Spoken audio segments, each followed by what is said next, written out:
The freedom to vote is fundamental to all of our freedoms.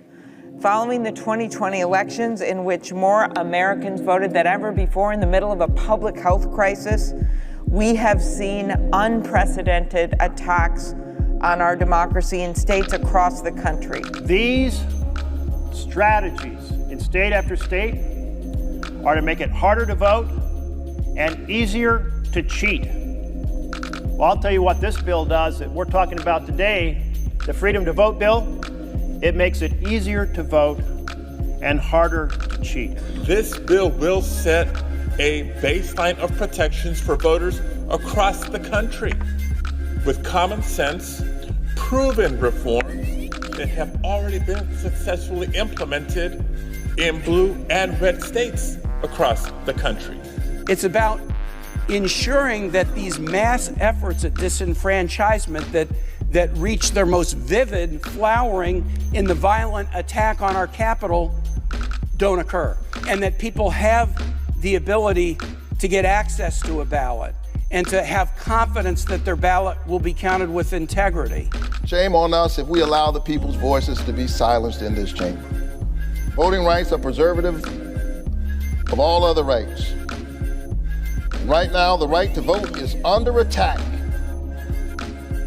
Our democracy is in a 911 emergency, and we must act now. Democracy is under attack, and voting rights are threatened. We desperately need to reach out to Middle America if we are to heal the divisions that are fueling the authoritarian takeover of America. On Saturday, December 4th, at 2 p.m. Pacific time, I will be hosting a live discussion about real messaging to save democracy. We will be talking about messaging that is really designed to reach moderates and those on the near right. Much of the messaging we hear is by progressives for progressives. We are the target audience. To win this battle, we will need to reach those in the middle. The messaging we are discussing is designed to be used to actually reach moderates and conservatives. It should also help with friends and family who have gone down the propaganda rabbit hole. It may not change everyone, but it may soften the resistance. The meeting will be recorded and released as a podcast. This way, we will be reaching more people and creating counter-propaganda to counter all the false propaganda. Come and join our community of pro-democracy activists. To register, go to tinyurl.com/real messaging to save democracy. Article 1, Section 4, Constitution gives the federal government power to regulate elections for federal office. And they did that because they were afraid that some states would use restrictive voting rules, would not participate, or we can't have a country where one state decides they're going to have a democracy and another state decides, oh, we're going to have a dictatorship. It doesn't work that way. So, and also one of the things that I wanted to point out is that Trump, and I don't know how much you caught, Trump wanted to bring in the 82nd Airborne to suppress the protesters in Lafayette Square. He wanted to bring in the military to go in streets and suppress and violently suppress the protests across the country. And he wanted the military. And that one reason why I think Milley was involved in really trying to prevent Trump from being able to use the military in that way. And that may be a reason why we had such a light response. They didn't want to look like they were having a military conflict. They took all the wrong lessons from Lafayette Square.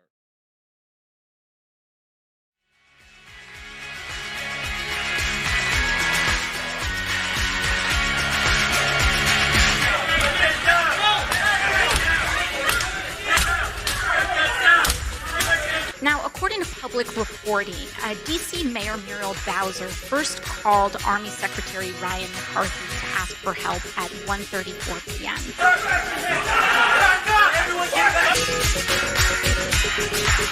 It looks now like the Capitol Police... Yeah, Pete, let me break away from you a second because things are happening very quickly.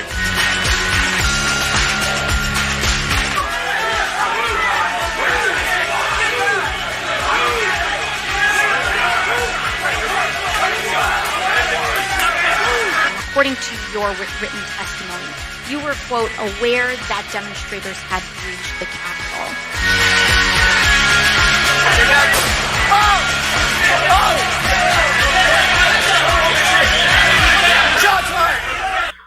That Republicans all outperformed Trump. And I think if Trump runs again, he's going to lose.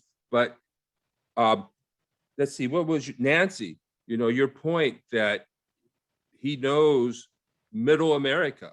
And what we're trying to do is reach out to Middle America. So What did you mean by that, Nancy? Well, I listened to the, most of, like MSNBC, CNN. James Carville was on and he says, the Democrats have to go through woke detox. And I'm very proud that I'm woke, and I laughed myself hysterically because he's right. I'm woke. I'm very proud of it. I'm woke, but I understand what James Carville is saying. He's right. He understands Middle America. Right. And yeah, we maybe feel woke, but what woke is recognizing what's going on, right? It's not being some ideologue. It's about recognizing what's actually happening. Do we have other people who want to chime in here? Go ahead, John. The Q folks are claiming that this is all directed by the NSA, the National Security Association, that the military is fully behind them. This needs to, if they are, it's very simple. You take the people that aren't taking the shots, you ask them, why aren't you taking shots? And they're going to go, because there's little bots being assembled in the thing, and it's actually a plot to kill everybody up. These people are scientifically, they cannot be this stupid. They're flat out lying. And we got to realize how infectious the internet has made them. What they've learned is they can take a person, can contact a few of their associates, tell them, just as an experiment, you're going to all turn Republican and talk to this person. And pretty quickly, the person who's the target of the scientific study turns on a dime. And that's what the internet, the effect of the internet, has been successfully misused by the, you got to remember, Trump ran a show which was called what? You're Fired? And he quickly learned how we're chimpanzees. We're 98.3% chimpanzee. We're only 1.7% uniquely human, mostly frontal cortex. Okay, and we still our most important survival mechanism is don't confront authority. We've all seen what happens when somebody confronts the head chimpanzee or gorilla. He chases them out of the tribe. He comes back and thumps the rest. So we're subconsciously, unconsciously trained to not confront authority, and we have to do that. This misplaced authority, which is against the Constitution, needs to be addressed. Right, and that is with a new oath.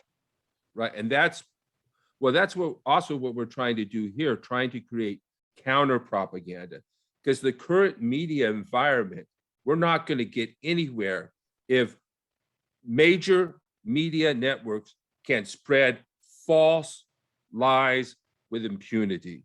We're not going to get anywhere because it's not just the internet, it's major media networks. And right now the lawsuits are doing a good job. And a lot of the media has come out and said, no, Trump really lost this election. And those who are saying otherwise are being sued. So I think that's a good sign. But we need to address this. And so what we're doing is creating counter propaganda to educate people so that they will, but we need to consider their point of view as well. And I think in some respects, that is exactly what the Q is saying, that our media, our existing media is totally a bunch of actors lying to us. And I'm telling you, no, these are people that are putting their face, their families, their reputation on the line. And the people on the internet are people that are unknown to the public, and everybody's taking their word for things. Nobody even knows who the Q is. Okay. The one that he puts out generalities, and then the public just, the Q type people, what I call the Q-tards, just take these generalizations and try to fit in things that happen as to being having been predicted by this anonymous Q person. It's ridiculous. Are you referring to Fox News as being, or Newsmax? Or are you referring to Epic Times? What are you, when you say that the mainstream media, and they're not talking about mainstream, we're talking about Fox News, we're talking about major media networks with the highest ratings of any of the three major news networks, has been spreading falsehood for which they're now being sued. I don't think we can blame the internet for this. I agree with you. Fox was totally part of the problem. They seem to have laid off of it from the backlash a little bit, but I think they might resume. You're right. You got to really think twice when you're listening to Fox. Yes, yeah. I never listen to them. I hate them. I get so angry that I can't listen to them. But of course, I get angry a lot about what's going on. I have a question. Has anybody read Alexander Vindman's book? I'm planning to. What about it? So in that, it's highly recommended. But then when Miley did this kind of communication with China at the end, because he was afraid that Trump would create such a crazy situation that the country would feel that he needed to stay in power in order to deal with it. Alec Vindman said that Miley should not have done what he did, that it was way out of chain of command. And if you read Vindman's book, you're understanding that he himself was not handled correctly. It confuses me that on the one hand, I feel Miley did something very important. And yet it was way out of chain of command, but I don't know who could have done that. Mm-hmm. You know, does anybody know what I'm talking about? Yes, it's the Joint Chiefs of Staff, Milley. You're talking about Milley. Yes, Milley.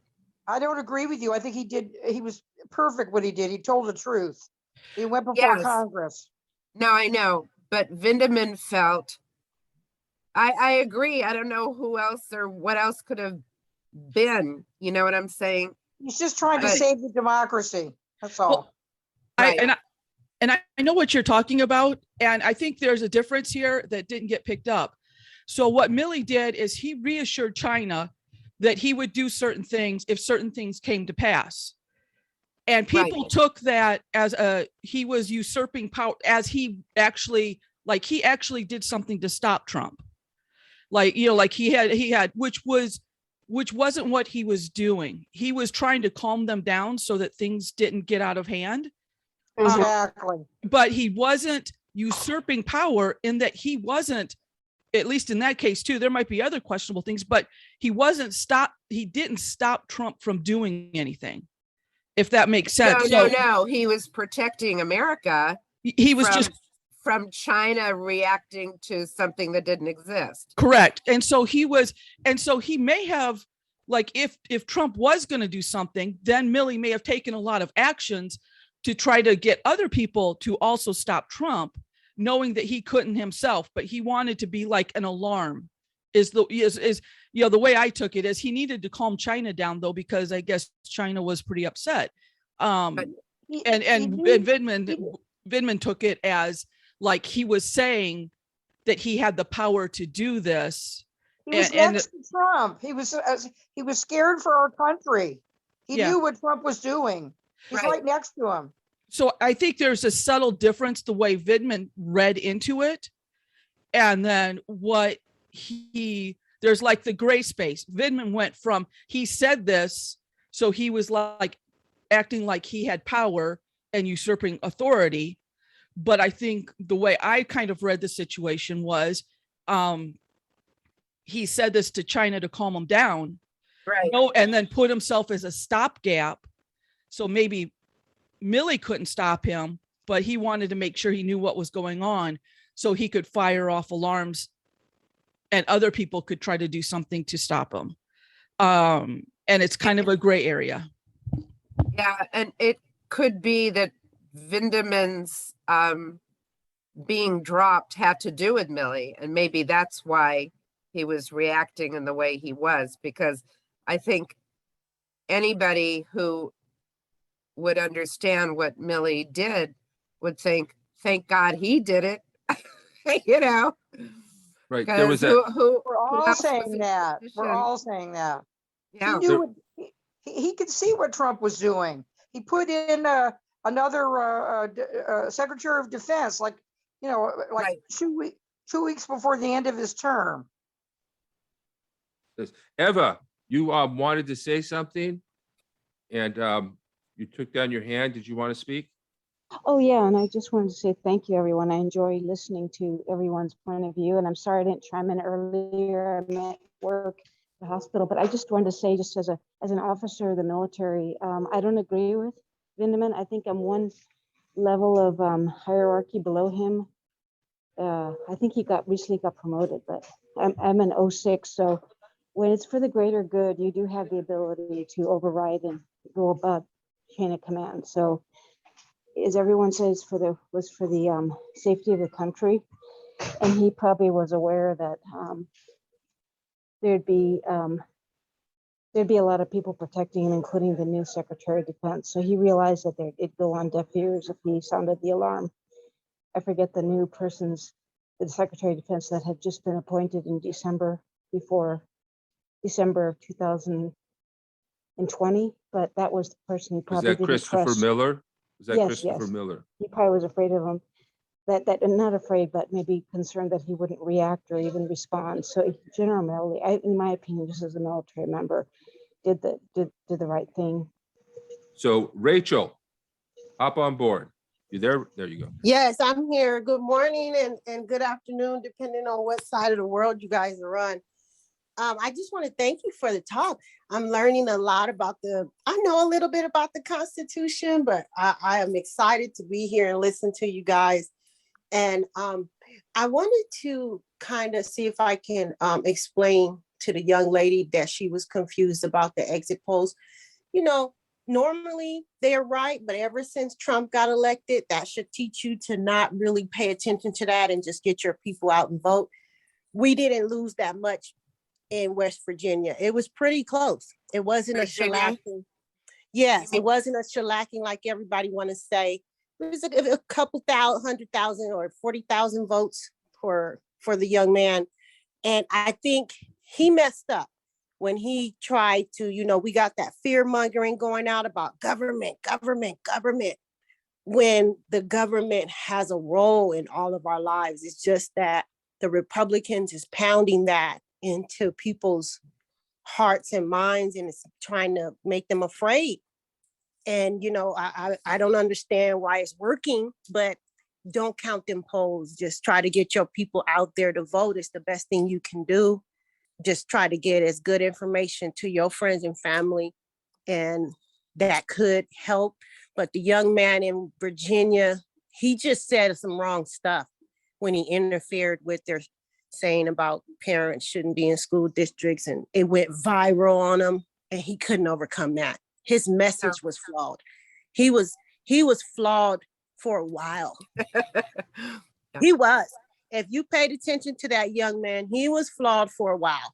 He was saying stuff. He was very despondent, arrogant towards his constituents, and he had a cocky attitude that made even African Americans not vote for him. And that's why he didn't prevail by the slimmest margin, and that other young man was able to take his seat. So we have a messaging problem in the Democratic Party. Everybody, I don't know why they're not on the same page all of a sudden. The progressives and the moderates in the House and the Senate, I don't understand what's going on with them. And I don't know what I can do to try to turn that, and I could talk, my people are with me, but they're being distracted by the infighting. Well, that's one thing I'm going to take on next month. I'm going to try to do something like this next month, and that's real messaging to save democracy, because a lot of the messaging that we get is really directed towards progressives and just to be disseminated to progressives. And we're trying to reach out to the center of the country. And I have a question I want to ask, but I want to give people the opportunity to comment on what's been said so far. So Denise, go ahead. I appreciate what you said, Rachel, and I agree with you. I wish we could see some kind of a more of a middle ground within the Democratic Party to kind of come to terms with, the progressive and the moderates. But I did want to speak about the exit poll information too, because if you think back to 2016, and again, I know some of you probably won't agree with this, but if you think back to 2016 and Hillary Clinton was right on the verge of winning and all of a sudden kind of didn't. If Hillary Clinton would have tried the same tactics and the same approach that Donald Trump tried to stop the steal and all the different things that he's done, she would not have been able to do that as a woman. I mean, I think that's just factual. Donald Trump kind of gets away with being this bully and making all these accusations, and none of them proved to be true. But I think that's interesting in terms of just the exit polls in general. Thank you. All right, John, come on in. What do you want to weigh in? The basis of the Republican Revolution, the way they try to justify it, water it down to the public, is they're claiming that our government is in such violation of the Constitution that they are justified in taking the country back. Yeah, I just wanted to say I know everything that John is saying, but they're white supremacists. They just don't want the browning of America. That's what it's all about. They don't care about the Constitution. I'm not sure about that. I know they don't care about, well, let's put it this way. I don't think they know much about the Constitution at the lower levels. But I don't think that's what it's all about, because I think what's happening is we've got national politicians, major media networks, and foreign governments all seeking to suppress democracy. Democracy is threatened and in decline around the world. And this is an assault directly on liberal democracy and an assault on our constitutional form of government. And so so they're using race. They're using race to get these bigots to jump on their side and be active. But behind the scenes, that's not what it's about. Behind the scenes, what it's really about is taking control of the most powerful and richest and country in the world. And that's what's at stake. That's what they're trying to get. And that's why they're willing to take such huge risk and such large gambles to try and take over the country. And they're going to use race for that. But that's not really what's behind this, I don't believe. And one thing that I wanted to bring up was that people that we wouldn't expect, Mike Pence, William Barr, General Milley, they fought back. There were people, and intermittently, the chiefest Milley, Meadows even sometimes, and Cipollone, all these people were resisting Trump. Even Ivanka came in to tell him to let it go, let this election go. So this kind of is in contradiction to what we think about these people and how the media presents them, that Barr was some sycophant who was operating as Trump's lawyer and not as the country's lawyer. And to be honest, their public statements were different from their private statements. So even Graham was not in with this big lie. Even public statements, of course, different, but he wasn't accepting the evidence. So we've got two things here. One, we may not have people like that next time. In fact, they're going to weed them out. And then secondly, maybe there is some goodness. Maybe some Republicans have some sense of the Constitution. Maybe they do have some sense of right and wrong. Even the conservative judges, Trump-appointed judges, were rejecting his claim. So there's something there that we can latch on to. And I want to see what people's views are about that, because there's, I mean, he's both Pence and Milley had it out with Trump, and Barr had it out from Trump. He resigned, but Trump was thinking of firing him because he wasn't doing what Trump wanted. Trump called them, well, I have it written down, but it's cuss words. He wanted the military in the streets. And what happened was they resisted. They resisted. And they all did stop him from doing things because he wanted to establish a military dictatorship, and he was blocked from doing that. So how do people feel about that? And I see your hands back up, Nancy. Are you still? Yeah, I'm still here. Yeah, no, I totally agree with everything you said. It heartens me how many people stood up, like the guy, the Secretary of State in Georgia. That's all we could rely. Those people saved our democracy. Those people. There were Republicans. I agree with you. Yeah. And Jake Tapper has a program on now called The Trumping of Democracy. And he is interviewing, it's a 2-hour program. He interviews a lot of Republicans that are standing up, telling the truth. So I'm not saying all Republicans are bad. No way. Those individuals saved our democracy. Yeah. I wish they would say the same things publicly that the book says they said in private. So some of you are asking. Some of them are doing that now. Some of them are speaking out. This program called Trumping Democracy on CNN. It just aired last night. Some of them are doing it. It's amazing. Okay. So I think we're in a good way, but what we have now are the laws that are being passed in state after state, restricting the right to vote. I think there's some, 30 laws have been passed or 20 laws? 33, but there are 400 in the hopper, and some of them are actually close to being signed beyond 33.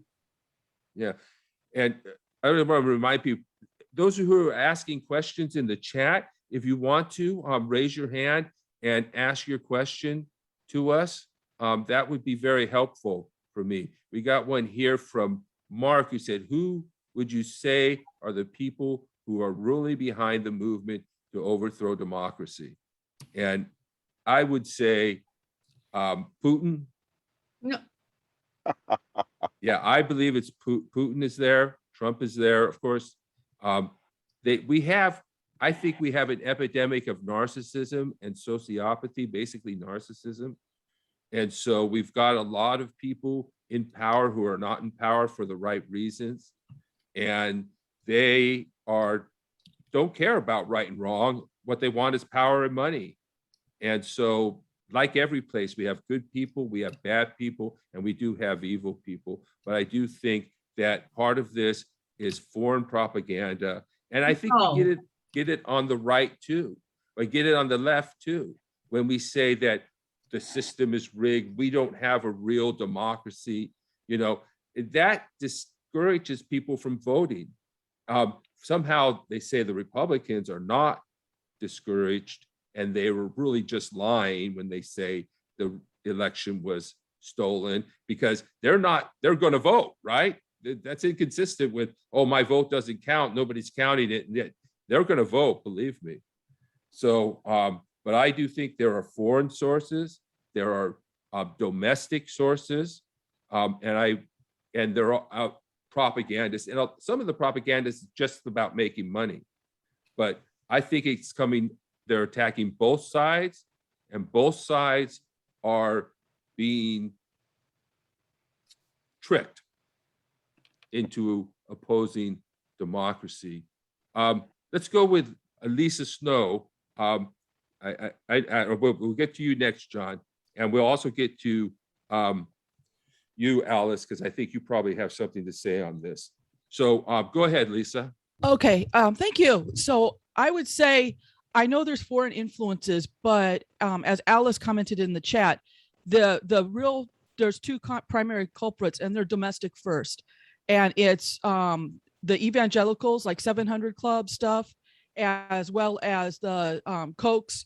And I mean, there's a huge network of foundations, think tanks, and all kinds of things that the right has built over decades that the left doesn't have. So they seem to think that they don't exist or act like they don't exist, but they exist and they're powerful. That's how these voting laws popped out of nowhere. Months after the election, they had these voting laws pushed into the states and laws getting passed. And these are the people who are the problem. There's foreign influences, but those influences would not be as effective as if it wasn't for these other people. And to give you an idea, I did a video in 2017. I'm an independent. And I said, liberals, wake up. And I said, because I said, the right is at war with you. And I used just clips from 2016 and earlier, and one clip from the 700 Club after Trump had been in office for just a month, because I don't know what Robertson was saying before, but I just happened to catch it. And basically it was saying in 2017, how the left is trying to destroy the country, how they're coming after you, they're coming after your kids, how you're going to have to fight back and all of this other stuff. And that predates even Trump. This is predating Trump. This goes back a long ways, and the left has been largely asleep with what the right was doing. So they weren't messaging it or addressing it. But again, this goes back to the domestic actors, I think, more than anybody else. You have the media, as you referred to, and a lot of that's domestic too. I mean, I hate to even introduce the idea of foreign influence, because I think that becomes a distraction and we have less control over that. And we need to put the hammer down on the Americans here who are doing this, and not make other people the boogeyman and let these other people go, because they've done the most damage and they're doing the most damage because they look like the people they're influencing. They're kind of hiding behind their Americans too. And yet it's treasonous. And you see it going on now. I think it's Hungary. The right is embracing Hungary as a family country, as a family God, Christian protecting, family protecting nation. 700 Club just had another thing on it this week. I mean, they're still at it. Hardcore. And so that's just my one comment. Sorry it took so long. No, that's great, because we still have 45 minutes to go, so we got time for good, insightful comments like yours. And one thing I just want to add is, I think that the propaganda, because that's what I'm looking at, is all mixed up. In other words, there's an overarching narrative they're trying to build on both sides, and everybody uses the propaganda and they use it for their own purposes.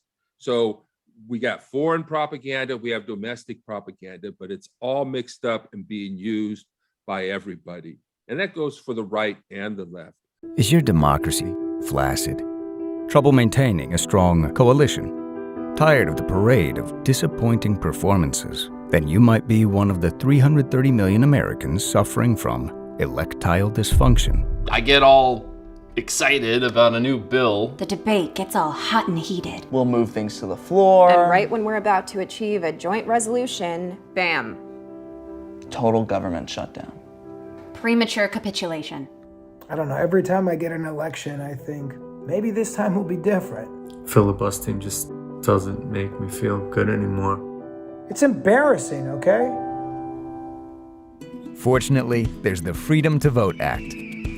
The Freedom to Vote Act? What's the Freedom to Vote Act? The Freedom to Vote Act, what does that mean? The Freedom to Vote Act ends your tired, sagging, floppy relationship with politics by making Election Day a holiday across the country, banning gerrymandering, expanding voter access, increasing integrity, blocking foreign interference, empowering everyday citizens, and healing our democracy. Now my election is rock solid, and it works everywhere. Oh, it works everywhere. And it's safe.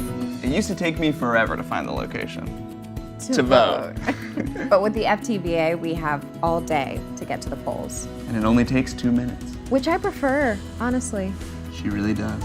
The Freedom to Vote Act is only for democracies healthy enough for electoral activity. Talk to your representative if you are experiencing greased palms, lined pockets, dictators, neo-fascists, or other pre-existing conditions, as you may not be healthy enough for the FTVA. Passing FTVA may cause an increase in being heard, power, a full expression of your inalienable rights, representation, and a rare federal condition called accountability. If you experience voting lines that last over 4 hours, call your senator, as they have not passed the FTVA. Talk to your senator about the Freedom to Vote Act and demand safer and more satisfying elections today.